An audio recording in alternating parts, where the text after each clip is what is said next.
Good morning, everyone, and welcome back to our Sunday morning Tanya class. We are making our way through the Tanya Baruch Hashem. We're in the middle of chapter 30. In chapter 30, the Alter Rebbe continues the theme that he began in chapter 29, which is that when someone experiences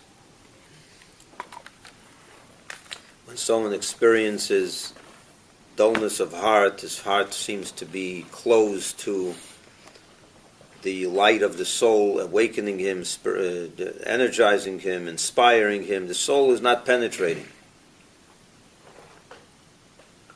The convictions of the soul, of the mind, are not penetrating and piercing through his body, his heart. And the Alter Rebbe explained that it's because of the coarseness throughout life that have pretty much overtaken the person's identity, and he has to chip into it a little bit, slice it down, break it down a little bit.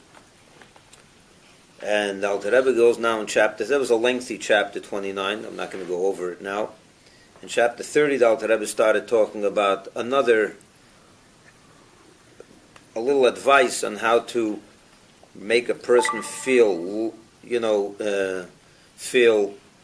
humbled and not so arrogant and so on. How do you do that? By recognizing that you're really lower than everyone else. But not just to say it and to think it, but to actually believe it. And he bases it on the Mishnah, which says that a person should never judge another person till he stands in his place. So Alter Rebbe said place means two types of place. This physical place, there's certain people that are, we judge people all the time, right? You see a person who succumbs to his evil inclination. He does bad things. He's not living a moral life. He's not doing what he has to do. He's not living up to his potential. And you are doing better than him. You feel that he's really, I'm a better person. So the Mishnah says, don't look at it that way. Never judge a person until you get to his place. Why? Because it's very possible that that person's environment, where he has to work every day, the place where he has to go for his livelihood, is a very not a very spiritual place, a place where temptations are very strong. And you got lucky. God had a different path in life for you. You can sit behind a desk, and you don't have those temptations. So you don't know how you would do if you were in such a place. And then on top of that, you don't know what kind of spiritual place he's in. Maybe his Yetzer Hara, his evil inclination, is a raging bull. A very heated Yetzer Hara, a very heated, passionate, evil inclination. He has a different disposition than you. Not every person was born with the same Yetzer Hara. So you don't know his physical place, and you don't know his spiritual place. So how could you ever judge him? But the Alter Rebbe says more than that. And this is the key in chapter 30. It relates to every single one of us. When judging a person's relationship with God, because that's what we're talking about, don't judge another person. How do you measure this? What is the measuring stick for this? Do you measure how many mitzvahs you did as opposed to how many mitzvahs he did? Or how many sins you refrained from doing as in relation to how many sins that person refrained from doing? That's one measuring stick. And it could be in that measuring stick you're doing better than him. Perhaps.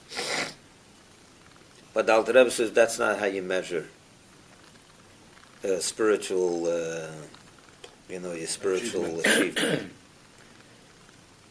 Ultimately, what is it to be a spiritual Jew? What does it mean to be connected to God?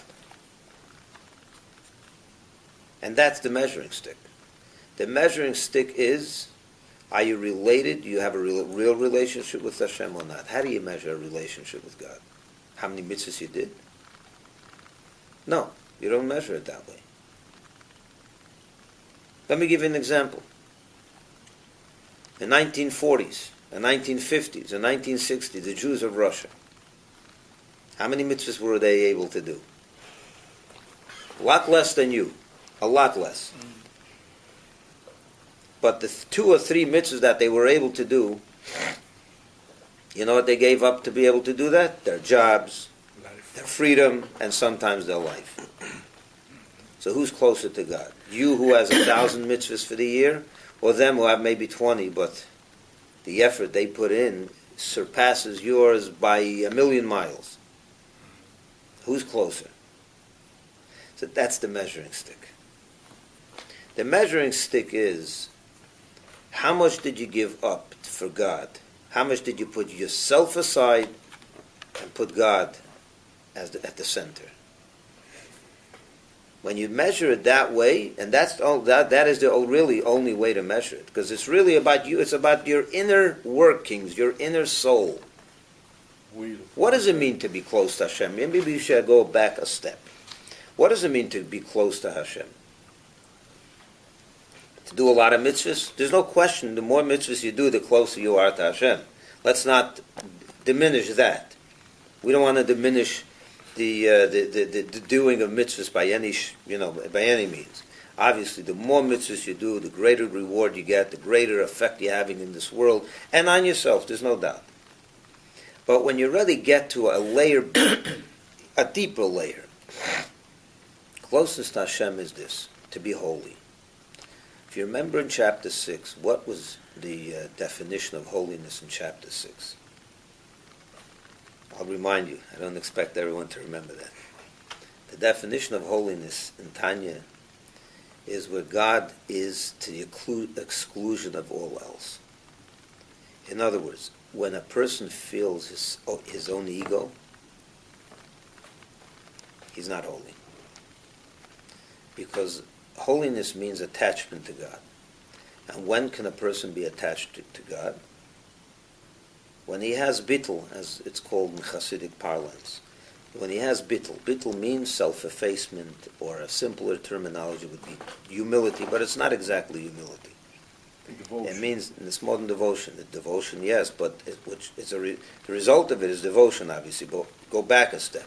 Where does devotion come from? When you really feel that Hashem is the only existence in this world. And I'm there only as an extension of there to serve Hashem. And I don't have my own self-interests. The moment you have your own self-interest, you're there to, you raised yourself to the exclusion of God. You also have something to say, and you're important. You raise your own importance. You basically shun God out of the picture. You kicked him out, for the lack of a better way of saying it. God is present where you're not present. It doesn't mean that you're dead. It means that your ego is not present. Now let's take a Jew. Let's go back to chapter 30. Let's take a Jew who is a big sinner. And he's struggling with his Yetzer Hara. It's very hard for him.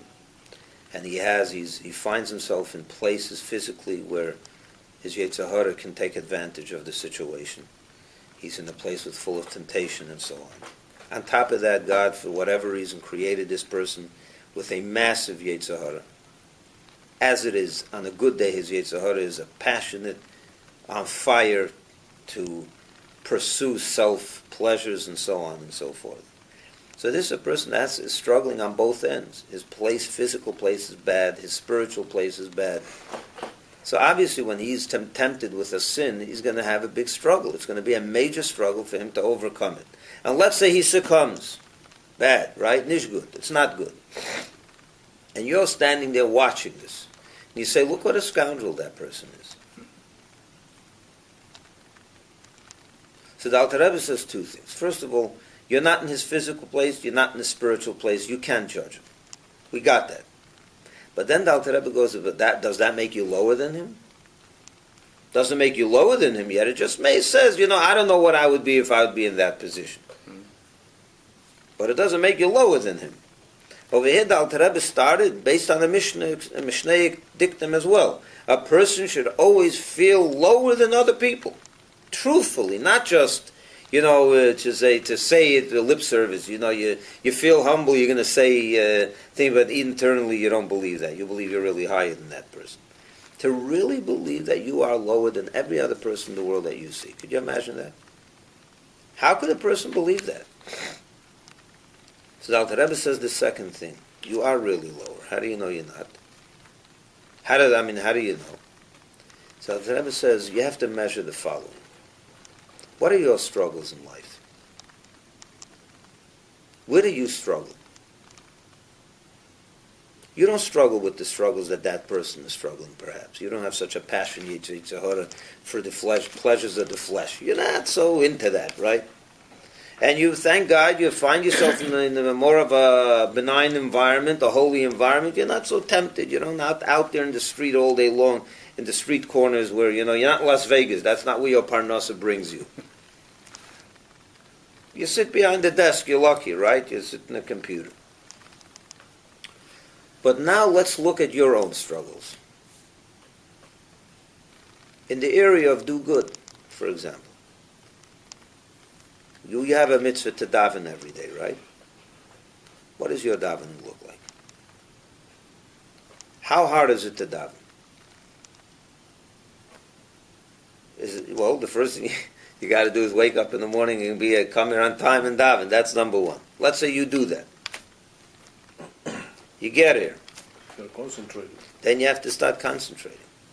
And we know very well how hard it is to concentrate. And before you concentrate, you have to make a little preparation before davening to subdue your passion, your ego, and to break it down a little bit, to be humble before Hashem as you approach davening, so that the light of the neshama can get in and you can be involved in what is davening. Davening is a moment of connection, a moment of pure dveikus, of cleaving and oneness with Hashem. That's the real davening. And we're enjoined to do that every day. How do we do that? By looking on the phone every 2 minutes to see if it's getting close to the end of davening already, to catch my train, to catch my bus, to catch my, to be on time. And I'm not saying that's a problem. If you have to be on time at work, it's understood. But I'm saying the concept of davening. We're lacking. Our davening is lacking. Now, how hard is it for you to exert the concentration, to do the right thing in davening? It is not easy. It's a very, very extensive. The Alter Rebbe uses language over here. It's yigias basar v'yigias nefesh. It means you have to toil with your flesh and your soul. It's a very difficult thing. So you have a major struggle with this. Okay, that person has a struggle with a big yetzer hara that's on fire, an evil inclination that's really raging. It's a real big, like a baker's oven. Alter Rebbe gave the example, which is much hotter than a regular oven. And he has to contend with that kind of struggle. And you're looking at him, you're saying, she's succumbed to his yetzer hara. So the Alter Rebbe says, wait a minute. If we're measuring effort and we're measuring struggles, let's see what your struggles look like and how are you doing with them. So you have different struggles. Okay, fine. So you're lucky your struggles are with exerting effort by davening and not debased, coarse, very mundane things. But when it comes down to it, you're failing in your struggles as well. And maybe worse than him. So who's really higher and who's really lower? In reality, when you measure it, when you go a more internal layer, a deeper layer, which is where really we have to measure these things. Our relationship with God is based on our effort, on our struggles, to put ourselves aside and embrace Hashem. And when you think about that, who knows if we're so good in overcoming our deepest struggles. Now that's with regard to davening. Let's talk about learning. How are you doing with your learning? How much is a person supposed to learn? How many hours a day are you supposed to spend learning? A half hour a day? First of all, do we even do that half hour a day? But we all know that we have to learn a lot more than a half hour a day.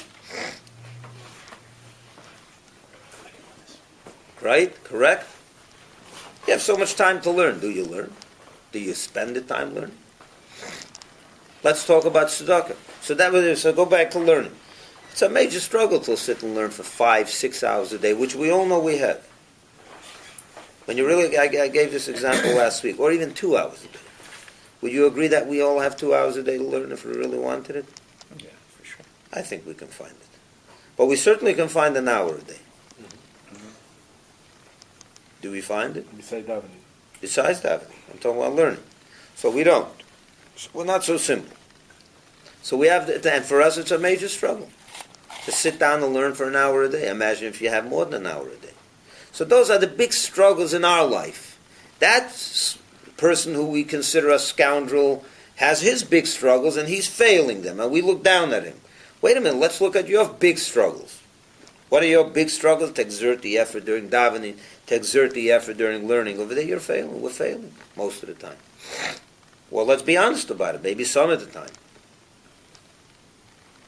So when we're measuring the effort and the relationship with God, which is where we have to put ourselves aside. What does it take to find 2 hours a day to learn? Put yourself aside.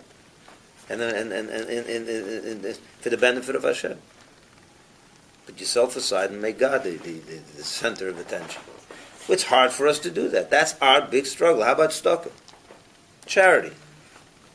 How's that? Because that's the third leg. I gave you the 3 pillars upon which the world lives. Hashem, the Alter Rebbe, which the world stands. The Alter Rebbe brings these 3 examples.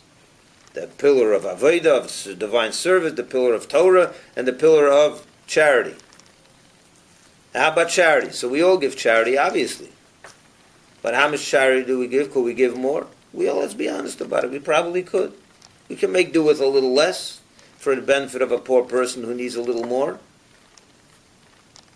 Could we not? We probably, if you did your accounting properly, you'd find a few extra shmaladas to give away, right?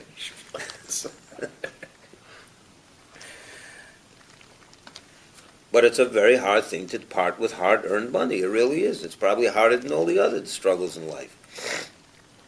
But so those are the big struggles that we deal with, contend with.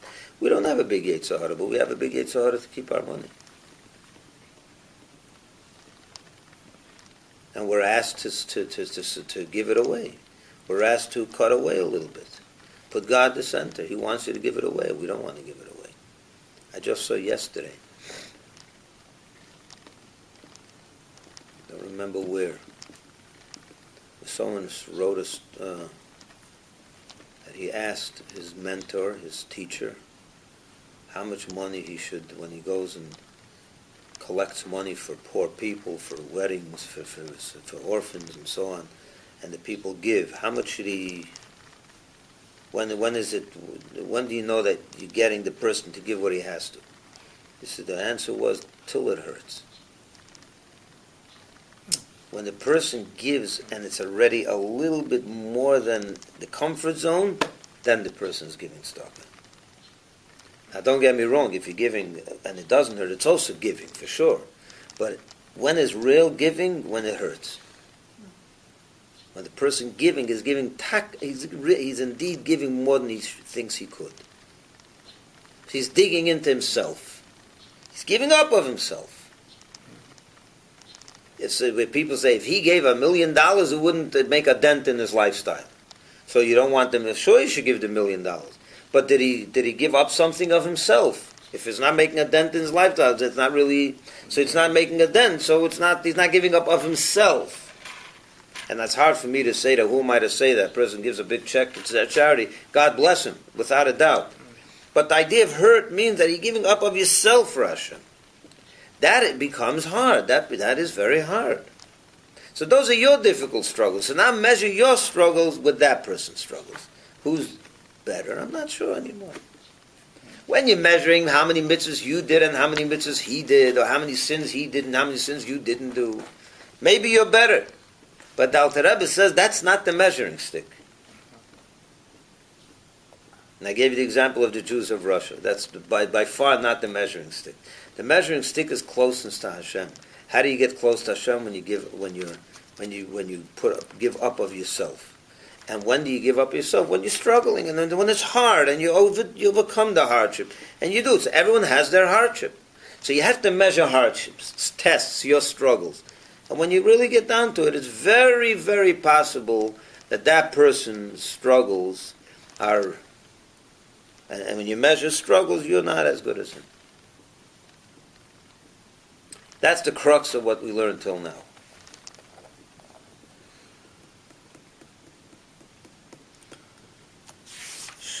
about we read this chapter What page? in silence on page 133? Although we did half of it already, but we'll just quickly read the first. This also a person must resolve in his heart. Chapter 30, right? This also a person must resolve in his heart to fulfill the instructions of our rabbis, a blessed memory, which is, and be humble of spirit before all men. You should feel lower than everyone else. This you must be in true sincerity, not fake, not lip service, but you should really believe that. In the presence of any individual, 5 billion people, 6 billion people, even in the presence of the most worthless of worthless men. This accords with the instruction of our sages: judge not thy fellow until thou art come to his place. For it is his place that causes him to sin. Because he lives, livelihood requires him to go to the market for the whole day and to be one with those who sit in the street corners, where his eyes behold all the temptations. Then the eye sees, and the heart desires, and the evil nature is kindled like a baker's a red-hot oven. As is written in Isaiah, it burns like a flaming fire. It is different, however, with him, who goes about but little to the marketplace, and who remains in his house for the greater part of the day. Or even if he spends a whole day in the marketplace, but is possibly not so passionate by nature. For the evil inclination of all people is not the same. There is one whose nature is much, much stronger, one who's less, yeah? As is explained elsewhere. So we have, when he says, don't judge a person until you come to this place, Alter Rebbe said there's two levels of place, the physical place and the spiritual place. In truth, however, even he whose nature is extremely passionate, it's not an excuse to sin. So now the Alter Rebbe is referring to the person who actually sins, who is defending, he's saying his tzaka is place that causes it, but that's not an excuse. In truth, however, even he whose nature is extremely passionate and whose livelihood obliges him to sit all day at the street corners, has no excuse whatever for his sins. And he is termed an utter evildoer, Rasha Gomer, because there is no dread of God before his eyes. For he should have controlled himself and restrained his impulse of his desire in his heart because of the fear of God, who sees all actions, and as has been explained above. For the mind has supremacy over the heart by nature. A person has no excuse. You can't say my Yetzer Hara made me do it. My evil inclination made me do it. Because you do have control by nature. That's why we're created, that the mind rules the heart. In other words, if there's a battle between the mind who says, no, this is not the right thing for me to do, and the heart which pulls me in the direction of doing it, the mind will always win if it's engaged in the battle, obviously. And we spoke about this in chapter 12, if you remember, which was a long time ago. Our mind rules the heart. This is a fundamental in Tanya and Chassidus, that the mind is stronger than the heart by nature. That's how God created us. That means the problem that we succumb to our evil inclination and to our heart's desires is because our mind is not engaging in a battle against the heart. Our mind kind of goes along with it. But if your mind would really, it would be two forces in the battle, in the boxing ring, in this matchup, right? The mind says, "This is absolutely not what I want to do. This is the wrong thing to do. I'm not doing it." The heart is going crazy and wants to do it. The Alter Rebbe lays down a rule that by nature God created the mind to be stronger than the heart. How we engage the mind? It's a battle. Does your mind? How do you engage your mind? Let's talk about that a minute. Does your mind know that this is wrong? Yes. Okay, so why are you doing it? Temptation. So your heart knows it. Your heart wants to do it. Your mind doesn't want to do it. Right? Yeah. Sometimes. Okay. When you have such a temptation, how strong is the heart's temptation? Pretty strong. The mind somehow knows that it's wrong. And you may even say to yourself, am I sure I want to do this? It's not the right thing. But what happens? How much is the mind engaged in that struggle? sometimes a lot less than the heart. We don't allow our mind to fully get involved and enter into the ring. Because we really want to do it, so we shut out our mind. That's the problem. We silence the mind's opinion With action. with the heart's desire. But if the mind was fully convinced and engaged in this battle, I don't want to do this. On the intellectual realm, I know this is wrong and I'm not going to do this. So you have two forces. One is determined not to do it, and the other is determined to do it. If they're both equally engaged, the mind will always win. The problem is the mind is not determined. Even when it engages in the discussion, and it's there half-hearted. I say hearted, half-minded. To engage the heart means to really to engage the mind means to really allow the mind to express itself and to contemplate and to allow it into the ring. The problem is we don't do that. If we did, we really didn't want to do it on the intellectual level, the mind would not do it. It would win. It would win the battle.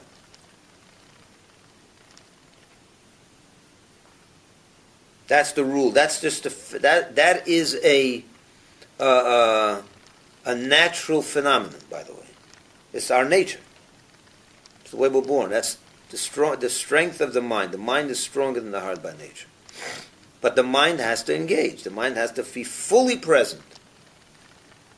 The problem is most of our battles that we succumb to the Yetzer Hara, our mind is not fully engaged.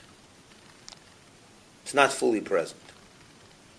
It sends a message, but it's a weak message. You know what I'm saying? We're not stupid. We know what's right and what's wrong, but we're not allowing the mind to push itself into the ring. When we do, it always wins. So there's no excuse for the sinner to sin. There's not an excuse. Yeah, you're in a bad place and you're in a bad spiritual place. We get that, but you still have the power to overcome. That's what he's saying. In truth, however, even though he whose nature is extremely passionate and whose livelihood obliges him to sit all day at the street corners, has no excuse whatever for his sins, and he is termed an utter evildoer, a Rosh Hashanah, because there is no dread of God before his eyes. You don't have enough fear of God. That's why you allowed yourself to succumb. For he should have controlled himself and restrained the impulse of his desire in his heart, because the fear of God who sees all actions, as has been explained above, for the mind has supremacy over the heart by nature. It is indeed a great, the Alter Rebbe now says, it's really a great and fierce struggle to break one's passion, which burns like a fiery flame. And how are you supposed to overcome it? Through the fear of God. It's not easy. It is like an actual test. Therefore, each person, according to his place and rank in the service of God, must weigh and examine his position. You see, the Alter Rebbe is not saying like this. Don't measure your supremacy over someone else by the amount of mitzvahs or sins you both did. That's not how you measure this. Now he's telling you, giving you now the measuring stick. At the left column by the triangle. It is indeed a great and fierce struggle to break one's passion, which burns like a fiery flame through fear of God. How do you break it? How do you overcome it? By having fear of God. It's not so easy. It's like an actual test. Therefore, each person, according to his place and rank in the service of God, must weigh and examine his position. Not, I'm going to say this outside, not as how many mitzvahs and sins you did, but as to whether he is serving God in a manner commensurate with the dimension of such a fierce battle and test. That's how you measure it. In the realm of do good, as for example, he's going to give now the three examples that I gave: prayer, Torah, and tzedakah.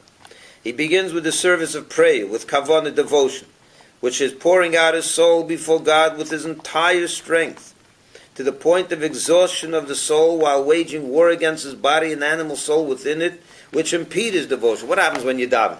You're distracted, right? You have all kinds of distractions. Very hard to overcome and be fully engaged in your davening with kavanah, to think about every word you're saying How many of us do it that way, right? It's a major struggle. It's not easy. It's a strenuous war to beat and grind them like dust, meaning the distractions, the body and the animal soul. Each day, it's a daily thing, each day before the morning and evening prayers. Twice a day, actually. Also during prayer. He needs to exert himself with the exertion of the spirit and of the flesh. This is body and soul that you have to exert, as will be explained later at length in chapter 42. So this is tough stuff. So this is a major struggle. How are you doing with that struggle? You who doesn't sin. If you look at that person who does sin, you say, what a scoundrel. Well, he's tested. He has a major battle. And now the Alter Rebbe is saying, look inside now, see how you're doing against your major battles. Anyone who has not reached this standard of waging such strenuous war against his body has not yet measured up to the quality and dimension of the war waged by one's evil nature, which burns like a fiery flame, that he is humbled and broken by dread of God. That it be humble and broken by the dread of God. In other words, you're not overcoming your struggles, you don't come to that person. You didn't measure up to that person. Maybe he's better than you then. Maybe he's better than you. So too he goes to the next pillar, which is Torah. So too in the manner of... No, he's not there yet. He's still in the realm of prayer. So too in the manner of grace after meals and all benedictions. You have to make a bracha before every time you eat something, right? We flip through that bracha in a second. And we eat. We bench. We just read off the word. Every bracha takes, you have to think, how you're doing it, who you're thanking. There's a God. You have to think before every bracha, right? So too in the manner of grace after meals and all the benedictions, whether those connected with the partaking of food or with the performance of the precepts, to be recited with kavanah before you do a mitzvah. You say, Baruch Atah Hashem, Lekeinu melech haolam, asher kiddushanu b'mitzvaysav v'tzivanu, lahaniach tefillin, let's say, right? When you put on tefillin. So that's a blessing before you do a mitzvah. You have to do that blessing with kavanah. To say nothing of the kavanah of precepts when you do the actual mitzvah, to do it for the sake of heaven, right? For their own sake, not for your own personal gratification. So all this is a very serious devotion. So too in the manner of one's occupation, the study of Torah. Here it is. To learn much more than is an innate and accustomed desire. Let's even say you are a studious person. You're a bookworm. You love books. You love learning. That's your nature. But even such a person, such a person usually would find more time to learn, right? Because he likes learning. He likes reading. But how much do you learn by your nature? How much does your nature call for? Let's even give it a lot, 4 hours a day. See, a person learns 4 hours a day. It's pretty good. But that's your nature. What about breaking and going beyond your nature? Doing more than you're called for. More than nature calls for, which is when you step into the realm of God. That's when you're now becoming one with Hashem, where you're putting yourself aside for something higher. Your nature is you. So as long as you're doing as much what your nature calls for, so you're still within the realm of yourself. It's your natural disposition. But you should go beyond your nature. How hard is that? Very hard. And that's a major struggle for you. Even if a studious person, go to the 5th hour. And now sit, maybe more, depending on your situation. Let's move it, let's see it again. So too in the manner of one's occupation, the study of the Torah. To learn much more than his nature, than his innate and accustomed desire and inclination, by virtue of the strenuous struggle with his body. Your body says, I learned 4 hours with it, now it's time to go do something else. And you say, no, Dave says, hey, God wants maybe another 15 minutes. So that's where it becomes difficult. How are you doing with that major struggle? For to study a fraction more than one's want is but a small tussle, which neither parallels nor bears comparison with the war of one's evil impulse burning like a fire. So when it comes to learning a little more than your nature, it's a small struggle. That person is dealing with major struggles. So now you have to look at yourself when it comes to your major struggles. He is called utterly wicked, Rasha Gomer, if he does not conquer his impulse so that he be subdued and crushed before God. So what happens is like this. Again, the Alter Rebbe is saying we're here to measure struggles, because that's ultimately what it means to become one with Hashem and close to Hashem. When you giving up of yourself, and that's when you're struggling with yourself. That's a big struggle. So we're measuring that person who sits in the street corners and has a difficult life, and he succumbs to his evil inclination. We say, look, he didn't overcome his struggle. His struggle is a big struggle. So now let's take a look at you. You're a person that never falls into that kind of sin. It's just not you. But what do you struggle with? Learning more than you're desired. Learning more time every day of Torah than you desire, than your natural instinct is. So how much do you like to learn? Let's give conservative, you like to learn 2 hours a day. And a lot of people tell me, I like to learn 2 hours a day. I say to them, Alter Rebbe is saying to them, try 2 hours and 15 minutes. How hard is it to go 15 more minutes? Not so hard, 15 minutes. You can manage, especially a studious person. How about a half hour? How about an hour? About an hour and a half more than your natural disposition, providing that you could do it if you want. If you can't, you can't, but if you could. If you can, God doesn't demand it of you, but if you could. But you're just lazy. 2 hours I'm willing to give, but that's my natural, I like it. But more than 2 hours, I'd like to go watch my favorite movie right now. And Hashem says, hey, wait a minute. You have time to learn, you have time to watch a movie, which would you do? You know what I want, but you want the movie. So now is where you're starting to have a relationship with God. Are you giving up your movie? Are you going to and learn Torah for God? Or are you going to say, no, God, you stay aside and I'm going to do what I want? And now it becomes a major struggle for you. Or not a movie, exercise, whatever it is that we do. It doesn't make a difference. Play cars, it doesn't make a difference. Doing what you want. So here's where it becomes a big struggle for you. That's your big struggle. That person is struggling with bigger sins. Your big struggle is to learn an extra hour and a half, which is very, very hard. And you succumb, and you don't. So who are you to say that person, maybe if that person, now, let's take this a step further. That person is struggling with what kind of temptation? Really bad temptations. Imagine he didn't have those temptations, and he would only have to struggle with the struggles that you have to struggle. Should I learn an extra hour and a half a day or not? It's quite possible that person, if those were his major struggles, he would do much better. He would actually overcome them. And you're not overcoming. So it turns out that when you're measuring the real relationship and where you have to measure your relationship with God, you are lower than that person.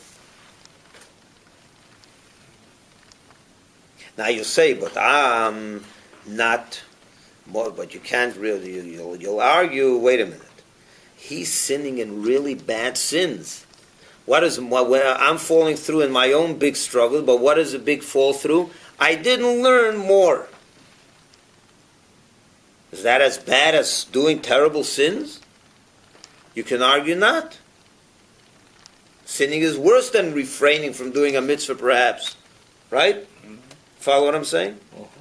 The Alter Rebbe says, who said that? They're both the will of God. Mm-hmm. Let's see it in his words. For what difference is there between the category of turn away from evil and that of do good? Both are the commandment of the Holy One, the Holy King, the one and only blessed is He.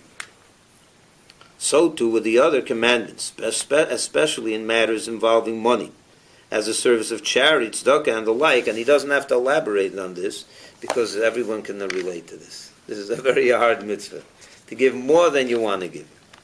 So we're not so sure that you're doing so good. And then he says to this person, he says, you're so sure that you're not sinning as bad as that person. Let's take a look at that realm for a minute. That's the next thing till the end of the chapter. Even in the category of turn away from evil, even in those in the sinful areas, where you're so sure that you're not so bad as that person, right? Every intelligent person can discover within himself that he does not turn aside from evil completely. And in every aspect where a hard battle at a level, aside from evil completely, and in every aspect where a hard battle at a level such as described above is called for. Yeah, good in that area as well. And he gives examples. Or even on a lesser level than the aforementioned. For example, to stop in the middle of a pleasant gossip, in the middle of a good juicy lashon hara, right? A little juicy gossip about someone else. And you didn't even start the gossip. Someone else started. You're listening. Hard to walk away from it, right? Some people. Or in the middle of a tale discrediting his fellow, even though it be a very small slur, and even though it be true, may even be true, and even when the purpose is to exonerate oneself. Like, for example, but you understand what he's saying over here? This could be sometimes a conversation. And that there's something was done, some bad behavior was done by someone, and the discussion's going on, and they're saying, oh, he did it. And you're trying to exonerate yourself. I wasn't involved. And in the discussion, it turns out that this person is being besmirched, and that person is being besmirched, and you're involved in that conversation. But you may say to yourself, I'm allowed to be involved in this because I'm trying to at least clean my name. But the bottom line is, right now, it's a conversation where there's slander, not slander, but they're discrediting someone else, and you're involved in it. Walk away. So how easy is it to walk away from that kind of conversation? You may say it's minor, right? But it's a sin. It's not it's not just a question of you're doing less good. Like in more Torah, you can learn more Torah, more davening. Over here, it's already a sinful behavior, and you're also not overcoming that struggle. It's a big struggle to walk away. How big a struggle is it to walk away? As big as that person's struggle in the street corners with his temptations. You can argue yours is a small struggle, and yet you don't walk away from those gossip, those conversations. So you're telling me that his struggle, that he's worse than you? Not so sure. Your small struggle you're not walking away, you fell through on a small thing. So you're complaining that he's not contending properly with his major, his heart is on fire like a baker's oven. And he tells the story from the Talmud. As is known from what Rabbi Shimon said to his father, a saintly teacher, I did not write it, but Judah the tailor wrote it. When his father replied, keep away from slander. Note there in the Gemara beginning of chapter 10 in Baba Basra. The story over there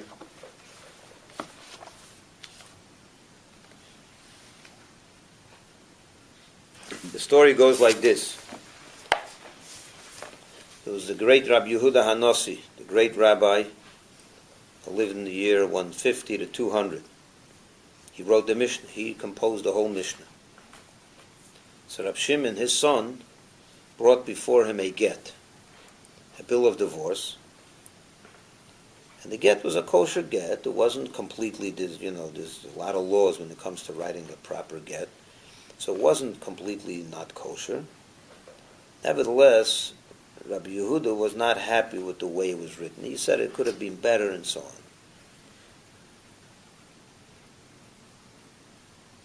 And therefore he looked at Rab Shimon, who brought him this get, his son, like he wasn't happy. As you see on his face, he looked at him not in a happy way. So Rab Shimon said to his father, I didn't write this get. Yehuda the tailor wrote it. He was a scribe, I guess, and he wrote it. So his father got very upset with him. Rabbi Yehuda told him, stop talking Lashon Hara. You shouldn't have blamed him, Rabbi Yehuda. Why do you have to blame someone else? You should have just said, I didn't write it. To say who wrote it, he spoke Lashon Hara. It's a minor infraction. What do you do with it? He's talking about a get that is kosher. At the end of the day, it was a kosher get. But it wasn't the best, so he could have said, I didn't write it. And he was trying to exonerate himself. He wasn't looking to besmirch someone else. It was a very small, first of all, how much did he besmirch that person? Wrote a kosher get. It wasn't like it wasn't a kosher get. He didn't violate any law. And he said the truth as well. It wasn't a lie. He said the truth. Rabbi Shimon said the truth. That it was Rabbi Yehuda, it was Yehuda the tailor who wrote it. And on top of that, it was only to clean his name. His father was angry at him, so he wanted to clean himself, to tell him, hey, I'm not guilty. And he wanted to lower his father's pain. His father had pain that his son brought him such a get that wasn't really at the highest level of religious law standards. So he wanted to reduce his father's. So you have 4 elements of there that would reduce this sin that he did. He wasn't looking to besmirch someone else. He was looking to exonerate himself. And how much did he already besmirch that other person? It's not as if there's some major infraction of it. Right? And he said the truth. And he was just trying to reduce his father's discomfort with the situation. Nevertheless, Rabbi Yehuda was very upset. He said, stop talking Lashon Hara. What do we see from this? That every person, even the greatest, Rav Shimon, great Rav Shimon, the son of Rabbi Yehuda HaNasi, was a tzaddik. Even he had this little infraction. Huh?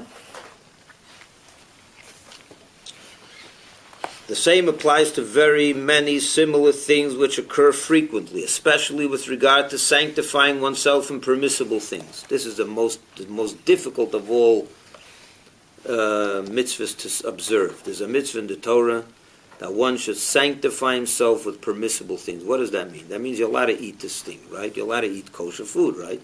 That's permissible.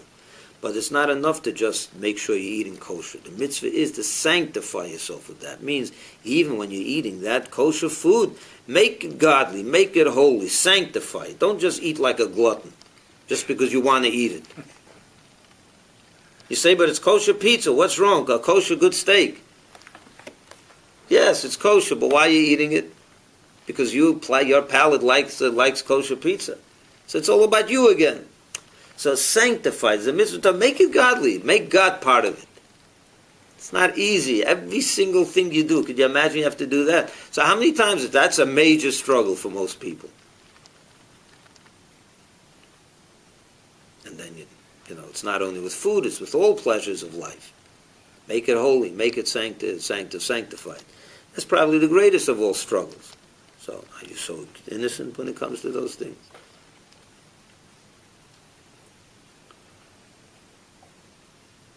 An enactment based on the biblical text, you shall be holy. There's a mitzvah in the Torah, be holy, even with permissible things. And sanctify yourself, therefore, okay.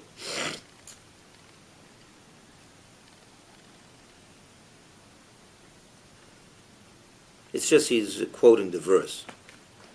Moreover, rabbinic enactments are even stricter than biblical enactments. How careful are we with all the rabbinic enactments? And so forth.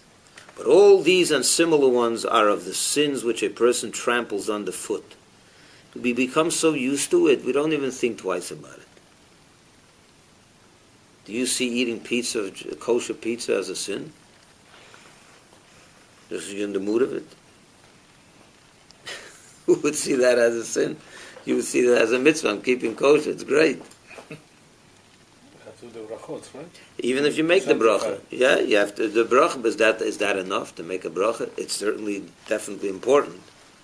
But what happens if a person says, okay, I'll make a bracha, but the actual eating is a gluttonous one? And this is an injunction in the Torah, to sanctify yourself with that which is permitted. It means not to be a glutton, not to just pursue pleasures because they're okay, because it's permissible. Very, very difficult. In other words, Torah doesn't take away pleasures from us. By the way, I just want to make that clear. There's no pleasure we're not allowed to have, but you have to sanctify it. We're allowed to eat good food, we're allowed to have intimacy, it's all permitted. But the right, obviously in the right context, obviously. But even then, it should be sanctified. So it's not easy. Those are very hard struggles. But all these and similar ones are of the sins which a person tramples underfoot and has come to regard as permissible in consequence and repeated transgression and so on. How often do you speak Lashon Hara? We don't even consider it a sin anymore. There's a good piece of gossip going on, even in the shul. between friends. You're just sitting by a kiddush and you're having a conversation about so-and-so. We don't even see it as sinful anymore. Everyone does it. We did it so many times, we don't even realize that it's... So these are the things that become, those are the bigger struggles in life for us. To overcome that, because we know that it's not the proper thing to do. So when you're measuring struggles, I'm not so sure you're better than anyone else anymore. In truth, however, let's wrap up the chapters till the end of this page. Now, the Rebbe really kicks it home. For the person who has to be told, don't see yourself higher than anyone else.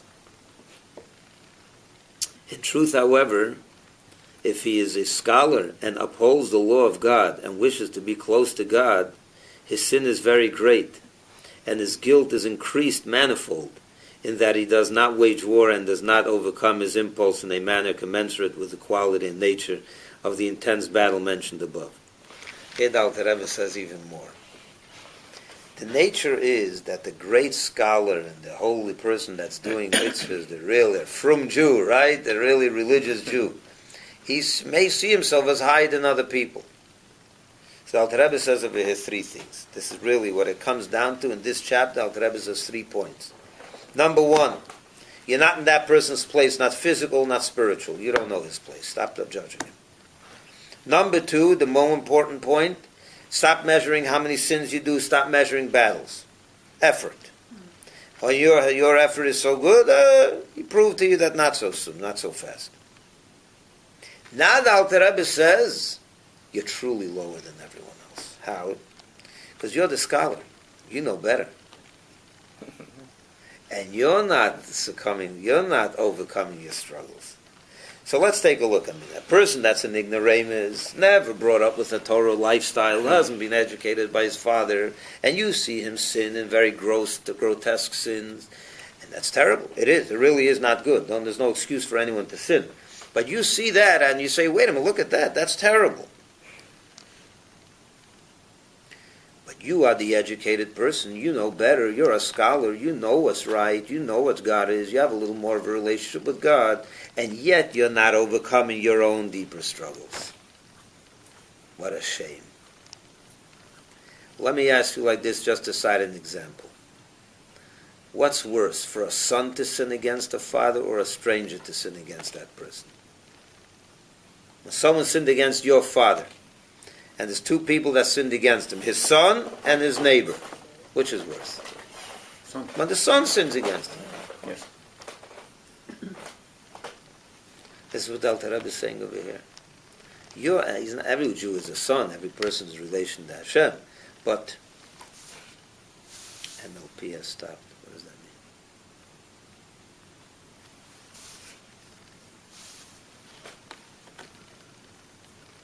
You're closer to God. You were brought up with Him. You had an education of Torah and knowledge. And yet, you're not overcoming your struggles. So who's worse? Clearly you're worse. You should be more sensitive. So again, if you're measuring how big the sin you sinned, then that's a different way of measuring things. But if you're measuring your closest to Hashem in your devotion, who has more fear of God before his eyes? Who's more conscious of fear of God? You or that person? Who's over? When you look at the inner connections, not so sure that you're better. Pretty much you're probably worse. Let's read it inside. In truth, however, if he is a scholar and upholds the law of God and wishes to be close to God, his sin is very great, and his guilt is increased manifold, in that he does not wage war and does not overcome his impulse in a manner commensurate with the quality and nature of his intense battle mentioned above. Then the guilt of the most worthless of worthless men, of the corner squatters who are removed from God and his Torah, whose guilt is not as heinous because of that, in not restraining their impulse, which burns like a fiery flame by means of the dread of God, who knows and sees all their deeds. As the guilt of the person who is ever so close to God, his Torah and his service. That person who's distant from God and distant from learning, but he doesn't overcome his major struggles, is less heinous than the person who knows better and is closer to God and is not overcoming his great struggles. Even though those great struggles are in measure of how great the sin is, maybe less, but the struggle is the key here. As the rabbis of blessed memory said about Acher, for he knew my glory. Therefore the rabbis declared in regard to the illiterate that deliberate infringements of a law are regarded in their case as inadvertent acts. Let me explain what's going on in the last chapter, the last part of this chapter.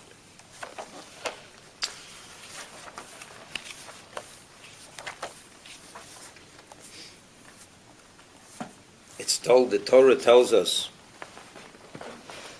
the Gemara tells us, the Talmud tells us the story of Elisha ben Avuya. He was a great sage at one time, and then he became an apostate. Could you imagine? He went into, he wasn't even able to delve into the esoteric knowledge. That's how great of a mind he was. And when later on he became an apostate, he became a violator of Shabbos. He didn't do anything. He completely didn't believe in anything. And they called him Acher, the other. That's because he went to another path. And the heavenly voice came out and said, called out to all, children of God, please return to Hashem, except for Acher. And it's explained that he was punished so bad that he was why was he punished? That Hashem didn't want him even to return to him anymore. Because he knew God's glory. He was a great sage at one time. And nevertheless, he not only refused, but he rebelled against Hashem. So here we see that sometimes the more you know and the more you're close and you become distant and you're worse than the person who doesn't know to begin with. So a person who's a scholar and doesn't overcome his struggles is worse than the sinner, than the worthless of the worthless who doesn't overcome his struggles, because you have a great vantage point. And that's why our rabbi said about let's read the last few lines. Therefore the rabbis declared in regard to the illiterate that their deliberate infringements are regarded as, in their case, as inadvertent acts. That even though when they sin, intentionally, are they really sinning intentionally? They don't even know. So the Torah regards it as an inadvertent act, because they're not even so aware of the severity. So who's worse? So this is a very, very helpful method in helping a Jew humble himself, by recognizing that you truly are probably lower than most others. So when you come to the table and you come before God and you say, I want a relationship with you, and you have this in mind, where you crushed your ego, a good crushing, this will help diffuse the dullness of heart. What's the dullness of heart? Your ego. Just not allowing the holiness of your soul to shine through.